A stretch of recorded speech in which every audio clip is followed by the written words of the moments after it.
In our previous session, we tried to establish a little foundational background on microbiology, the DNA, and so forth, in part to prepare us for this session, the second session, which I'm going to call the Pandora's Box, because we're going to talk about chimera, what those are, agrogenetics a little bit, genetic athletes, and we'll also talk about the biblical precedents for some of this. The price of unbridled curiosity can be labeled, do not open under any circumstances. Pandora, this is a legend, of course, in Greek mythology. Pandora was the first woman on earth. I didn't realize that until I researched this a little bit.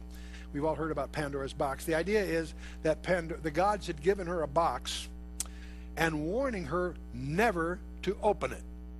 Why'd they give it to her in the first place? But anyway, they gave her, do not open under any circumstances, in effect. And of course, obviously, her curiosity finally overcame her, and she opened the mysterious box, out of which flew innumerable plagues for the body and terrors for the mind. And therein lies the myth or of Pandora. So we're going to talk about this whole reality we're tampering with. We're tampering with the engines of creation in which we really don't understand their implications. And we're going to discover that the myths of yesterday can become the realities of tomorrow. You may also remember that there was a story by H.G. Wells, published in 1896. He published a science fiction novel called The Island of Dr. Moreau. That was a mysterious island, presumably inhabited by unnatural creatures. And these creatures were the result of horrific experimentation, part animal, part human. And the novel tried to warn of the dangers of unchecked and irresponsible scientific research. Well, hybrid animals that were imaginary in the days of H.G. Wells are becoming laboratory experiments. Hybrid animals, crossing species, are called chimeras. That's a term taken again from mythology, Greek mythology. It was a creature with a lion's head, a goat's body, and a serpent's tail. And so scientists have created sheep now that possess human hearts and livers. They have pigs that have been born with human blood, believe it or not. And see, we're altering the genetic makeup, and what is becoming of great concern is that we may have opened the Pandora's box, because as we start crossing species, we open up the opportunity for diseases that we've never seen before, for which we have no cure. Let's talk of mice and men. Scientists at the Salk Institute in San Diego recently engineered mice that possess a small percentage of human brain cells. Scientists injected human embryonic cells in the brains of rodent fetuses, resulting in the birth of mice with both human and rodent brain cells. I know you can make a lot of remarks of people you may have met, but we won't go there. One goal of the research is to make realistic models of neurological disorders such as Parkinson's disease and Lou Gehrig's disease. So it has noble goals, but it's opening a nightmare here. Irving Weissman of Stanford University and his team injected human neural stem cells into mouse fetuses. Weissman also helped make the first mouse with a nearly complete human immune system. Although the percentage of human brain cells in existing mice is only about 1%, Weissman is considering making a chimeric mice with brains which are made entirely of human cells. Now, see, the problem here is there are very few safeguards against errors or abuse. There are limitations when you start making cross species, all kinds of things. When you start messing around this way, you open up an avenue of contamination and involvement and mutations and what have you that can be disastrous. We could have unknown disease or complications. Now, we also have the potential of self-replicating mutations. All of these are impossible to fully anticipate. There are very few regulatory or procedural disciplines. There are small, intensely competitive laboratories, very few government or established laboratories. These are often small ventures that are racing for patents. We're not dealing in a structured environment. We're talking about the hurly-burly of a startup situation. You need to understand that closed-loop systems often operate counterintuitively. You can, in the winter, open a window and have a breeze blow on the thermostat to cause your house to overheat. In other words, the implications can often be counterintuitive. Allergies are viewed as immune system overreactions. Cancer is really caused by regulatory anomalies. Cross-species diseases, of course, open this nightmare. Retroviruses can skip generations. You can create a disease that only your grandchildren will discover. And you have this whole idea of intelligent intruders fabricating diseases that have knowledge and that are directable. They're actually talking about making diseases that will target a specific DNA category. That's where you get into the Chimera Bellerophon weaponry. There's weaponry and counter weaponries already surfacing in the entertainment media, but they're not very distant in terms of feasibility from the laboratory. Genetic weapon targeting. A European think tank in Stockholm said the free access to genetic sequence data for the human genome and the large number of other genomes, including for pathogenic microorganisms, could pose a significant threat if misused. This information can be misused to make targeted genetic weapons. Terrorists might develop a pathogen that could target a specific ethnic group, according to the Scientists Working Group, Biological and Chemical Weapons, the Center for Arms Control and Non-Proliferation. So the caution flags are flying. There's also the yuck factor. You see that mouse with an ear on it and so forth, you get sort of repulsed by that. Why? Is this an obstacle to scientific discovery? Is that what's going on? Or is it evidence of a troubled conscience? Let's take an example from real life. In 1918, there was a flu virus that killed between 20 and 50 million people in just a couple of months. They called it the Spanish flu. They had no idea what caused it. It killed more people than the Black Plague of the Middle Ages or have killed in AIDS. They now, after a 10-year study, have reconstructed the gene that did it. They took lung tissue from 2 soldiers and an Alaskan woman that all died in 1918. They dug up the graves and took samples and studied it, and they believe they've reconstructed what caused this peculiar flu. It was a bird flu that jumped directly to humans. This comes at a very interesting time because there's widespread panic going on because of the avian flu that is already very serious, and only a few small cases in humans, but they're very worried that if it jumps successfully into the human genome, it could wipe out major percentages of our population. See, apparently genetic changes cause the lethality that the bird flu was able to jump into the human genome. Now, pandemics, apparently, there were 4 occurring in the last century. They figure they occur about every 30 years. People that study these things. The pandemics of 1957, 1968 being examples. In 1968, in Hong Kong, somewhere between 1 and 4 million people died. The avian flu could become a global pandemic if a strain develops that can jump readily from human to human. Experts estimate that 1/3 of the world population could get infected, over 50 million fatalities. Vaccines do exist, but in insufficient quantities. Let's shift to another subject. I'll call it agrigenetics, the dark side of genetically manipulated food. Is that a panacea for mankind or another Pandora's box? Genetically altered corn. Here's a disturbing case study. Starlink is a proprietary corn spliced with a powerful toxin, Bacillus thuringiensis, or commonly called BT. The controversial Cry9C variety is 50 to 100 times more potent than any other BT-spliced insecticide.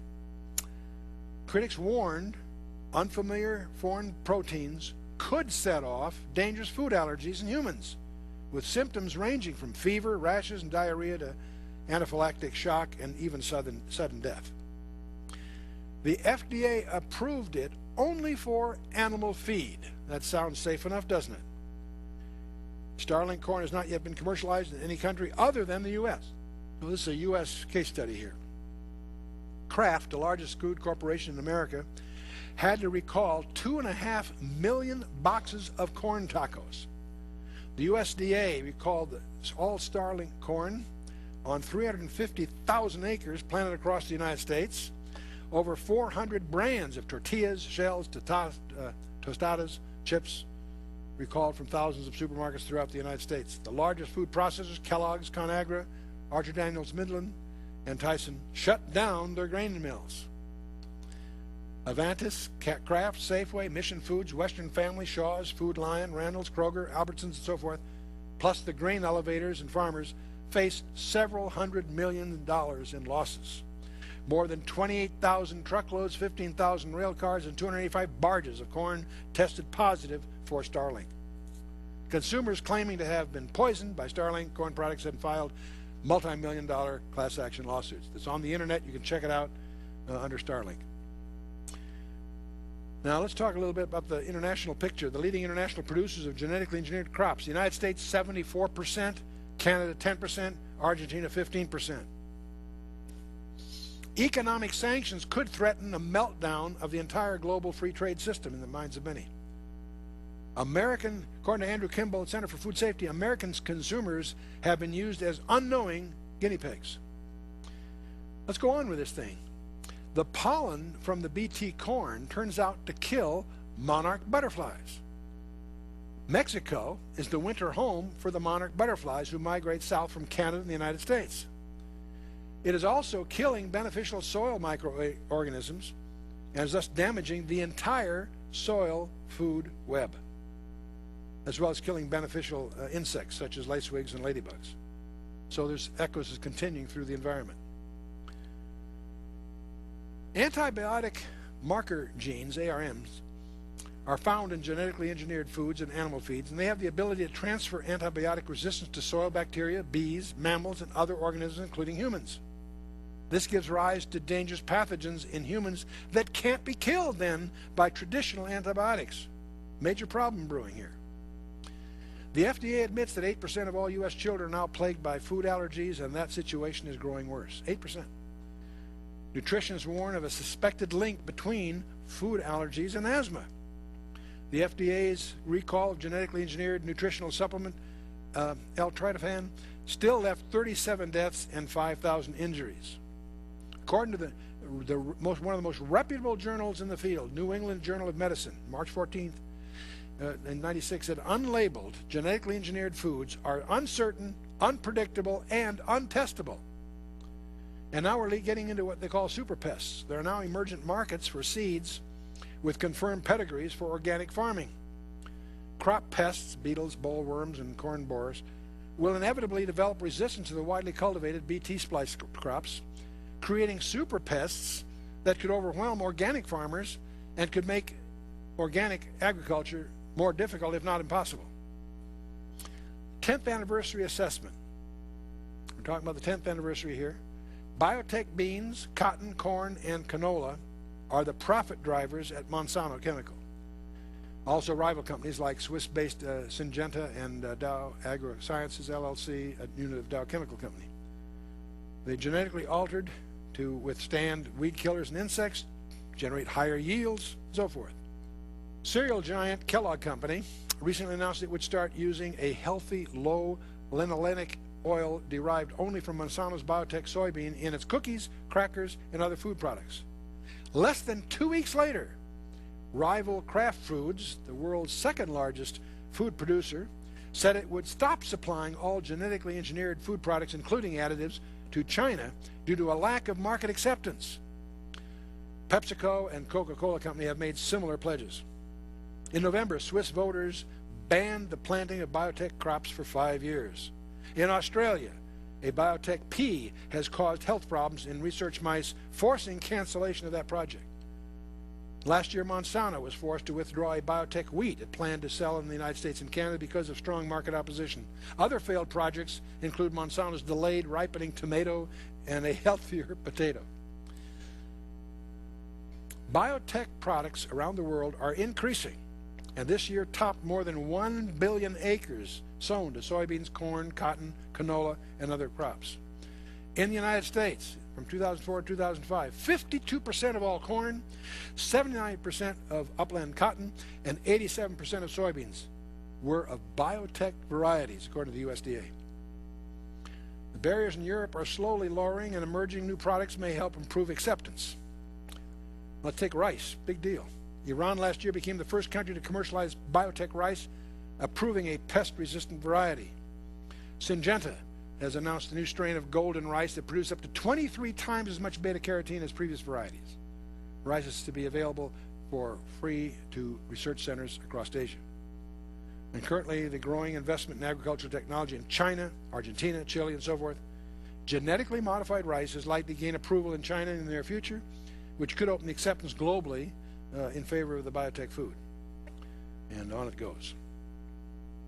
Well, remember I said closed-loop systems often operate counterintuitively. Allergies and cancer are regulatory anomalies and intelligent intruders. Cross-species diseases, retroviruses, we've talked about these, each one of these. Let's talk about nanotechnology. Nanotechnology involves the manufacture and manipulation of materials at the molecular or atomic level. The smallest things can get. That's what nanotechnology is all about. At that scale, materials are measured in nanometers, or billionths of a meter. That's why they call it nanotechnology. A sheet of paper, in comparison, is 100,000 nanometers thick, to give you a feeling for this. The potential for nanomaterials could have enormous effects on much of what we do, including developing drugs and dealing with toxic pollution. Nanomaterials already are being used in at least 80 consumer products made by U.S. companies. Okay. So there's nanotechnologies that deals with molecule-sized machines. Okay, got it. There's another technology called robotics, trying to make not just robots, but self-modifying sentient machines, those that can simulate cognitive behavior. And there's a third field, of course, called genetics, where we try to make self-replication of manipulated entities. Try to make not only a manipulated entity, but one that will replicate itself. The reason I'm getting into this, all three of these technologies are converging. Nanotechnologies, robotics, and genetics are all converging. One of the goals that can be pursued by this convergence would be a self-replicating sentient machine capable of a directable disease targeting specific groups or individuals. Now you think that through, that's pretty terrifying. If that technology had been available to a Stalin or a Hitler, can you imagine? Can you imagine? Now that leads us, of course, to bioterrorism, the legacy of hate that drives it. See, biological weapons are terrible weapons militarily because they're hard to control and direct and so forth. But they are a dream weapon for a terrorist because symptoms can be delayed for many days, facilitating the safe escape of the perpetrators. If they're contagious, that contagion can spread throughout the whole culture. One person on an airplane, on a coast-to-coast flight, can infect the entire plane load before they land. And of course, treatments are at best elusive and uncertain. Inoculation availability is always going to be limited. Logistics of limited supplies, triage, and quarantines are issues that are impossible to satisfactorily resolve. And we could go through the NBC weapon, nuclear and biological and chemical weapons. The technology, of course, nuclear is the most difficult. The cost is the highest. It also has the most conspicuous signature of detection. And effectiveness for both protected and unprotected personnel, it's pretty high. But when you look at biological for strategic purposes or chemical for tactical purposes, they also rank very inexpensive, very high. And we could go through a whole list of the pathogens that are currently being marketed on the international arms market. There are all kinds with all kinds of different characteristics, anthrax being a hideous one. Instead of going through each of these pathogens, we have something much better. Appended to this briefing package is a film clip of a history of bioterrorism provided to us by the Center for Disease Control. We encourage you to take a look at it after this session. But let's talk a little bit about anthrax. It's comparable to the lethal fallout of a ground-burst nuclear weapon, according to the Army Materiel research people in the Institute for Infectious Diseases. 100 kilograms in Washington, D.C. would result in 1 to 3 million deaths, 300 times, 10 times the amount of sarin, according to the Congressional Office of Technology Assessment. 50 kilograms in a large city, say of 5 million, would result in 100,000 deaths, 240,000 incapacitated, according to the WHO, the World Health Organization. In terms of biological or chemical weapons, the proving ground in Utah says that the biological are more lethal, more broader coverage, and more bang pound for pound. Virtually all the major countries are developing bioweapons. Iran, Iraq, even Iraq. Clearly, we discovered a lot of their materials. Libya, Syria, North Korea, Taiwan, Israel, Egypt, India, Vietnam, Laos, Cuba, Bulgaria, South Korea, South Africa, China, Russia. Our list. This is from the Office of Technology Assessment, U.S. Senate hearings. The World Biochemical Market. Russia is the largest, most aggressive purveyor of these materials. Iraq had developed a dozen different pathogens, including genetically altered microorganisms, including anthrax and others, were in production. North Korea presently offers 13 different kinds of bacteria produced by 9 different plants just for export. And of course, the lab facilities for this kind of thing are virtually impossible to identify. They're not like radiation and nuclear stuff. And with traditional surveillance, you have a tough time. Let's talk about something a little different. What about genetically engineered athletes? That's coming down the pike too. Scientists at Johns Hopkins University have discovered a gene in mice which controls growth, the GDF8. This growth differentiation factor disrupts yielded super mice 3 times larger and much stronger, according to the article in Nature magazine. 7 years ago, H. Lee Sweeney at the University of Pennsylvania was investigating ways that gene therapy might help people with muscular dystrophy or elderly patients that had muscle mass that was dangerously declined. Sweeney created a synthetic gene that promotes an insulin-like substance, encouraging muscle cell growth, and he used a tiny virus to carry the gene into the muscles of laboratory mice. The mice grew 15 to 30% larger than normal, even though the mice had no exercise. And when middle-aged mice were genetically enhanced, they grew to old age and retained their mega muscles. Si-Jin Lee, a Johns Hopkins researcher, accelerated muscle growth in mice by blocking the gene that produces a protein that limits muscle growth. And children with this rare mutation naturally can be exceedingly strong for their age. Another researcher genetically modified the fat-burning abilities of mice muscles to significantly increase endurance. In 2003, researchers were able to genetically increase the level of erythropoietin, EPO, in rhesus monkeys.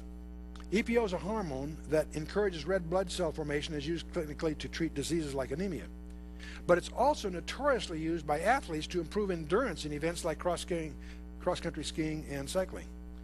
The genetic modification in some of the monkeys worked very well, so well in fact that their thickened blood had to be diluted for them to survive.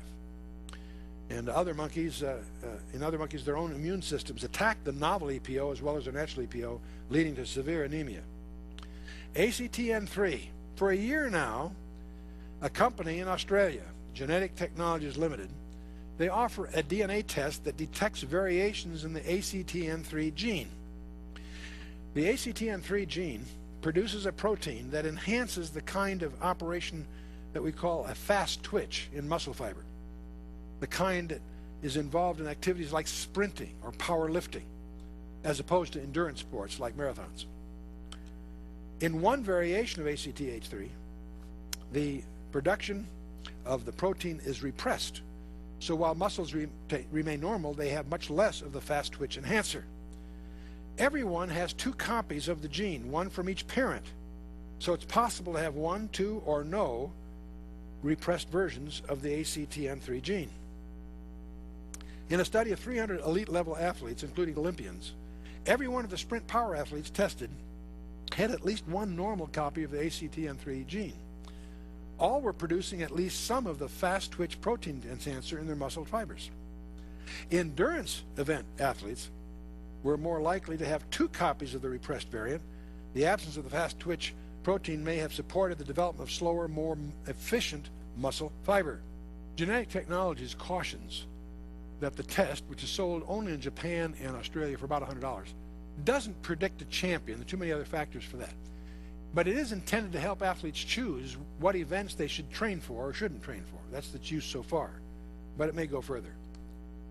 See, despite the serious dangers, genetic manipulation is likely to be an emerging trend in highly competitive events, especially when backed by ambitious governments. You can fill in the blanks. Testing genetically altered athletes is also likely to be very difficult, involving muscle biopsies, and the search for very subtle changes and so forth. It's a difficult area. Well, now let's get down to the other aspect of this, the biblical precedents. We're tampering with the human genome. Are there biblical precedents for this sort of thing? Well, Jesus warned us in Matthew 24 again. He said, "But as the days of Noah were, so shall the coming of the Son of Man be." In order to understand what he meant, you have to understand what it was like in the days of Noah. When you read Genesis 6, the first 2 verses are a single sentence. That's important to be sensitive to. It came to pass when men began to multiply on the face of the earth and daughters were born unto them, that the sons of God saw the daughters of men, that they were fair, and took them wives of all which they chose. The sons of God, this translates the Hebrew word Benai Ha-Elohim, which is translated sons of God. It is always used of angels in the Old Testament, in Job and several places and elsewhere. In the book of Enoch, which is not part of the Bible, but it's a valuable reference from about the 2nd century BC through the 2nd century AD, in terms of grammar, lexicon, and what the rabbis believed. They clearly saw this text as referring to angels, fallen angels, of course. Also, the Septuagint translation of the Old Testament, done 3 centuries before Christ's ministry. It translates this term as angels. But it goes on, then when it speaks of the angels here, the other phrase there is Banoth Adam, the daughters of Adam. I want you to notice that's not the daughters of Cain, it's the daughters of Adam, with not distinction. So the sons of God, these fallen angels apparently, saw the daughters of men in general, that they were fair, and took them wives. When you get down to the 4th verse, there's a disturbing remark. It says, "There were Nephilim in the land in those days." That word is translated giants, but it comes from the Hebrew word Nephal. The Nephilim comes from the term to fall away, to be cast down, to desert. The Nephilim are the fallen ones. These were the hybrids the angels were trying to create. These fallen angels cohabited with women and were somehow able to create hybrids in an attempt to distort the messianic line. It gave birth to the Hagibarim, the mighty ones. These were giants, but that's not what the word really means. The word in the Greek is gigantes, which is transliterated giants, but it really means the earthborn. It comes from gigos, the earthborn. The Lord said, "My spirit shall not always strive with man, for he also is flesh, and yet his days shall be numbered 120 years. And there were giants in the earth in those days, and also after that, when the sons of God came into the daughters of men, and they bare children to them, the same became the mighty men which were of old, men of renown." This happened not only before the flood, it also happened subsequently, and you need to understand that if you're going to understand the Old Testament history and the Old Testament prophets. There's another verse of note here in the 9th verse of chapter 6. It says, "These are the generations of Noah. Noah was a just man and perfect in his generations, and Noah walked with God."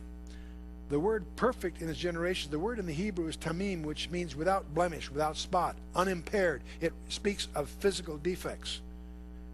One of the distinctives of Noah, and there are several, but one of the distinctives was that his genealogy had not been contaminated by this mischief of the fallen angels. The New Testament, if this is a correct perspective, the New Testament will confirm it. It does it in 3 places. In Jude, verse 6 and 7, "The angels which kept not their first estate," Jude talks about, "but left their own habitation, he hath reserved in everlasting chains under darkness into the judgment of the great day. Even as Sodom and Gomorrah and the cities about them in like manner, giving themselves over to fornication and going after strange flesh, are set forth an example." He goes on to make his point. But I want you to notice that Jude makes reference to his readers about these angels which fell, did this mischief, that are now at the moment incarcerated in a special case for a special judgment. Left their own habitation. Why? They were going after strange flesh and so forth. The word okaterion occurs only twice in the New Testament, in Jude 6 and 2 Corinthians 5:2. In 2 Corinthians, Paul talks about aspiring to our resurrection bodies. "For this we groan earnestly, desiring to be clothed upon with our house which is from heaven." And that word house there is okaterion. That's the same word that's used in Jude 6 of the angels that disrobed from. In 2 Peter 2, Peter says, "If God spared not the angels that sinned, but cast them down to Tartarus and delivered them in the chains of darkness to be reserved in judgment, and spared not the old world, but saved Noah," and he goes on. He not only makes reference to the same event, he even ties it to the days of Noah. And the word Tartarus is a difficult word. It's the only place it shows up in the New Testament, but it's a Greek term for the dark abode of woe. It's the pit of darkness of the unseen world. In Homer's Iliad, it's described as being as far below Hades as the earth is below heaven. So I don't know where it is, but I don't want to go there. So this is the commonly taught lines of Seth view emerged in the 5th century. It's commonly taught in many seminaries. Many people think, well, what was really going on was just the lines of Seth commingling with the line of Cain, but they weren't supposed to. That view emerged in the 5th century. It has no scriptural support. It can be shredded on several ways. The fallen angel view was the view of the ancient Hebrew scholars. It was the view of the early church. It prevails among conservative scholarship today, and it's confirmed at least 3 times in the New Testament. The Sethite view does violence to the text itself. It implies a separation that was not called for. It assumes that the Sethites were the godly ones. They were not. It infers that the Cainite was it was only the subset of the Adonites. It also doesn't deal with the unnaturalness of the offspring. And of course, the New Testament it confirms the other. But perhaps more important for you and I as students of the Bible, you won't understand post-flood and prophetic issues unless you really understand the angel view of what's going on in Genesis 6. That was the traditional biblical view, rabbinical view. The Book of Enoch is just not because it's not an inspired source, but it's used for grammar and history. The testimony of the 12 patriarchs is another such source. Josephus and the Septuagint are all supporting views. The early church fathers, Philo, Justin Martyr, Irenaeus, and the rest of them saw it as the fallen angel view. It's interesting that the same view is embodied in the ancient legends of virtually every ancient culture on the planet Earth. Sumer, Assyria, Egypt, Incas, Mayan, Gilgamesh, Persia, Greece. The Greek mythology is full of the half-gods, the demigods, and so forth. India, Bolivia, even the South Sea Islands, and even the American Indians have these traditions. When we talk about Hercules or Atlas, in the Hebrew they'd be Nephilim. These were hybrids of God dwelling with man and so forth. And there were giants, by the way, throughout history. Stephen Quayle has a wonderful anthology of all of these, including a lot of very provocative pictures from the past. But we won't spend too much time on that. In the Bible, there are prohibitions. There was a death penalty for lying with a beast. Interesting. Death penalty. If one lies with a beast, both shall be killed. Does genetic transfers of human DNA into animals suggest that we are entering a period which Jesus likened to the days of Noah? That's a suggestion. Some people think so. There's also this bizarre attempt to try to clone Jesus by some. Their concept is to take a DNA sample from a religious relic, do a nuclear transfer to a stem cell, get a virgin surrogate mother. By the way, this has got to be a very high-risk enterprise. Even the sheep Dolly involved 276 failures before they got one. So you got to find some volunteers here. What's interesting, though, there's some historical evidence to suggest. See, one of the things they're thinking of doing is trying to get a DNA sample from the Shroud of Turin. Well, one of the problems with that idea, even if it would work, is the Shroud of Turin probably was not the shroud of Jesus Christ, despite some people who like to view it that way. The evidence seems to be accumulating that it probably was the shroud of Jacques de Molay, the last of the Knights Templar, that was crucified in a mock simulation of what Christ went through before later being burned at the stake. But he was the Grand Master of the Knights Templar. He was executed in a parody of the crucifixion in 1314. So if they do succeed in cloning this guy, they may not get the guy they think they're going to get. But there's also these strange remarks about the Antichrist, the beast that was and is not, even he is the 8th, and is of the 7, and goeth into perdition, from Revelation 17:11. Many scholars have different views on that, but one of the possibilities that it's hard to refute is that it might be referring to a clone. The beast that was and is not, even he is the 8th, is of the 7, and goeth in perdition. I'll let you run with that. I have a little different view, but that's not the place for it here. And then, of course, we have the most famous verse in Revelation to many people, Revelation 13:18. He caused both the small and the great, the rich and the poor, the free and the bond, to receive a mark in their right hand and in their foreheads, that no man might buy or sell, save that he had the mark, or the name of the beast, or the number of his name. Here's wisdom. Let him that hath understanding count the number of the beast, for it is the number of a man, and his number is 666. People who know nothing else about the Bible all know about the 666. Most people presume that this has something to do with gematria, or gematria.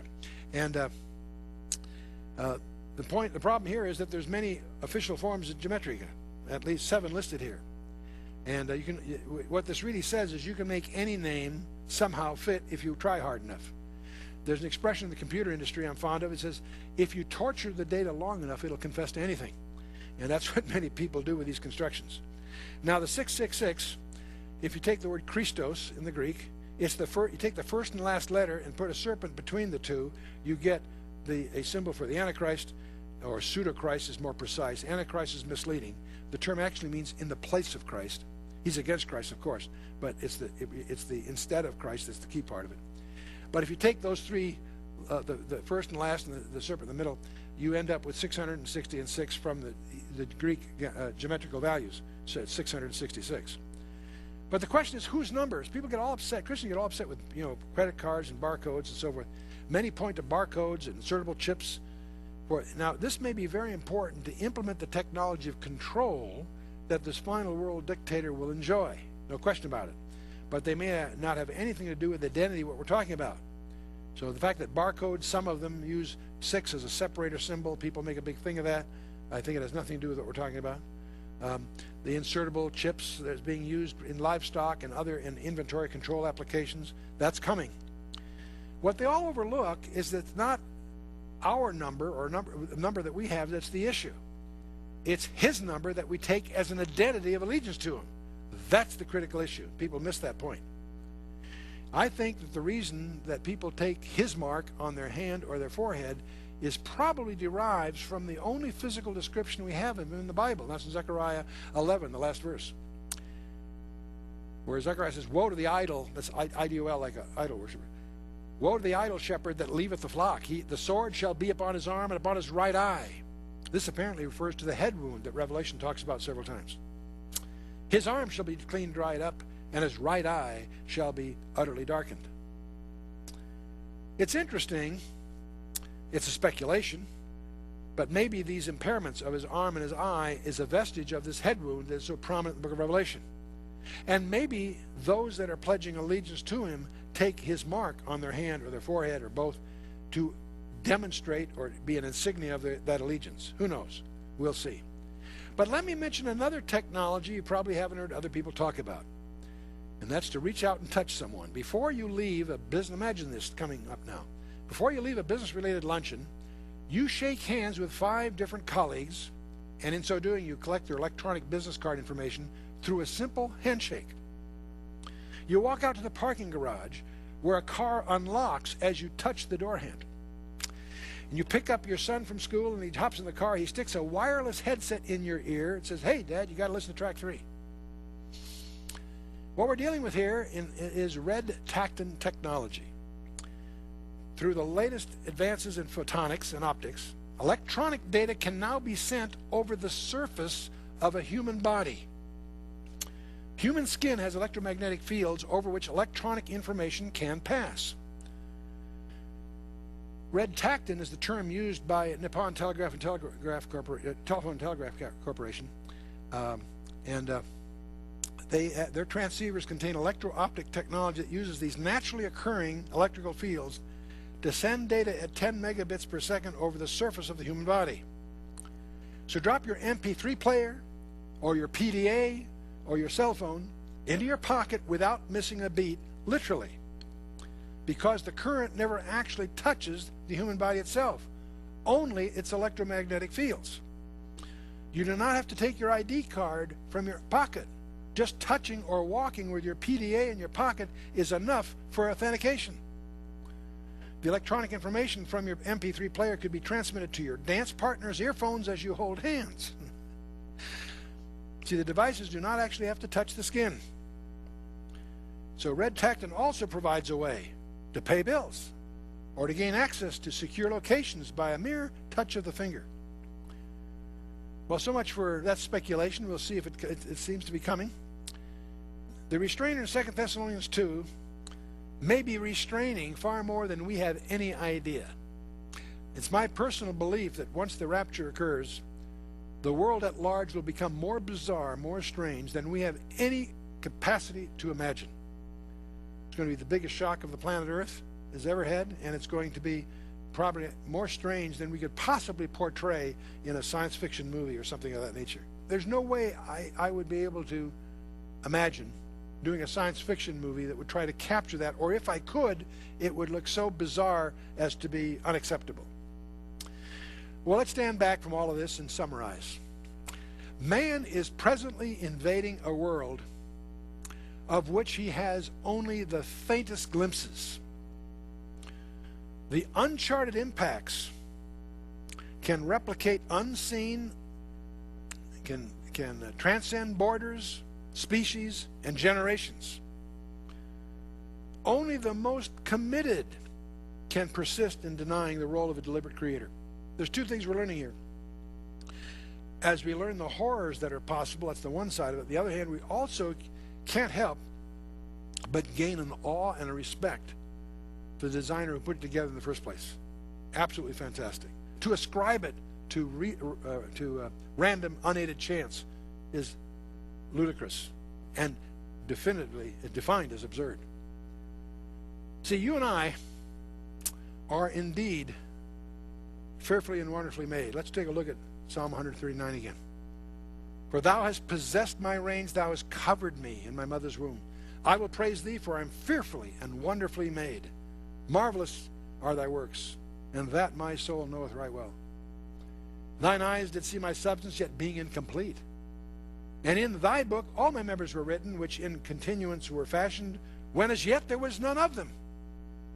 In other words, this alludes to his design occurring before the fabrication and so forth. Fabulous stuff. Biotech, the Sorcerer's Apprentice. Now, we've been looking at one of virtually a dozen strategic trends that we tend to monitor at the Koine Institute. And there are some paths to the ultimate adventure. If you haven't done so, I want to encourage you to learn your Bible, because that's going to be your guidebook for the strange times that are coming. You can learn your Bible in 24 one-hour sessions. And if you survive that, you can also go from that, we encourage you to go through each book of the Bible verse by verse, in any order you care for, by any commentators you find comfortable and trust. We publish, of course, a series of these in a number of media, on tape, on MP3s, on DVDs, and so forth, from Genesis to Revelation. And we also publish topical briefings like this one on biotech. There's over 100 topics that we publish in this manner. And they're available in many forms, tapes or DVDs, what have you. There are other resources. We publish a monthly journal called Personal Update. And if you we'll give you a year subscription free of charge in the hope that you get addicted to it. We also have a website you should check out. It's one of the largest, oldest websites on the internet, www.khouse.org. No one can pronounce Koinonia House, let alone spell it. Everyone calls us K-House, khouse.org. We monitor these strategic trends like the biotech thing. We publish a free one-page weekly newsletter, which if you sign for it, will send you without charge a little one-pager once a week, which highlights the biblical relevance of current events and gives you the website links that are following that particular development competently. And then we also participate with the Blue Letter Bible people, English, Hebrew, Greek text, commentaries, dictionaries, encyclopedias, all of it's word searchable, terrific study aid. But one of the things we're really all about is to encourage you to get into a home study group in your neighborhood. There are probably some there already. Check them out, find one you like. If you can't find one, start one. We'll help you. But if you take your personal spiritual growth seriously, you need to get into a small study group. 45 minutes on a Sunday sermon once a week ain't going to do it. You want to get into a small group study group. It's where it all happens. In the 50 years I've studied the Bible, that's where I've seen people grow. Now, we are part of a trust that has two arms. The Koinonia House, which is the publisher. We're one of the largest electronic publishers in the Christian field, with CD-ROMs and DVDs, the internet, and we have an online fellowship that supports. But we also formed a think tank for the thinking Christian. We have a research network that monitors these strategic studies, keeps up to date on them. We have research associates all over the world that facilitate this process. We also can grant graduate university course credit for any of our materials that will be accepted by several, especially Louisiana Baptist University is the one we work most closely with. The Institute really sees the three different tracks that you can study on. The first we call the Berean track, the second one the Issachar track, and the third one the Koinonos track. Now the Berean track takes its springboard from Acts 17:11, which has been my trademark for 50 years. To be like the Bereans, to receive the word of God with all openness of mind, but search the scriptures daily to prove whether those things be so. The Issachar tract takes its springboard from 1 Chronicles 12:32, where it says the sons of Issachar understood the times and knew what their country had to do. And the third tract is we call the Koinonos tract. It springboards from Exodus 20 verse 7. Thou shalt not take the name of the Lord thy God in vain. We believe that has nothing to do with vocabulary. It has to do with ambassadorship. If you're going to take the name of the king, you need to represent him faithfully and competently. So those are the three tracts. We participate at Louisiana Baptist University, and they will accept our transcripts for up to half the degree requirements for the bachelor's, master's, or PhD levels of academic research. The Berean track starts with learning the Bible 24 hours. If you take it on, you can take it several different ways. One way is just on the internet, where you'll be assigned a teaching assistant and will take you through it to completion. From there you go to the commentaries, and you can go all the way through the whole Bible and go at different levels of attainment through the prophets and through all the various segments. The Issachar track's a little different kind of thing. Its opening thing is a Prophecy 101. What is prophecy and what's its track record and so forth, and a survey of the strategic trends we monitor. But then what we're really doing is borrowing from Ben Franklin's profile. He said an educated person should be a jack of all trades, master of one. And the first level is to be a jack of all trades. That is to have some perspective of the major strategic trends of the planet Earth. But then the next level is to pick one of those and become expert in it. And that's the way that path goes. And it ultimately leads to being one of our, if you choose to, one of our research associates facilitating this whole process. The Koinonos track is the doing, the practical side of all of this. And of course it starts with personal spiritual hygiene, learning about the armor of God, learning about your own personal prayer life, and that sort of thing at the individual level. Your next step is to participate in a small group. And you do that three different ways. You can participate, which most people do. You might facilitate one yourself eventually. And thirdly, you might actually plant them as an ambassador. And that leads to the more senior things, teaching assistantships to help all of this, and being a regional ambassador for the Institute. So that's the basic three paths that make up the Institute. Koine Institute, and the Greek profile around there is, for now we see through a glass darkly, but then face to face, from 1 Corinthians 13:12. I hope this was edifying. I hope it challenges you to take your spiritual life seriously and keep alert to the strategic trends that are impacting all of us. God bless you.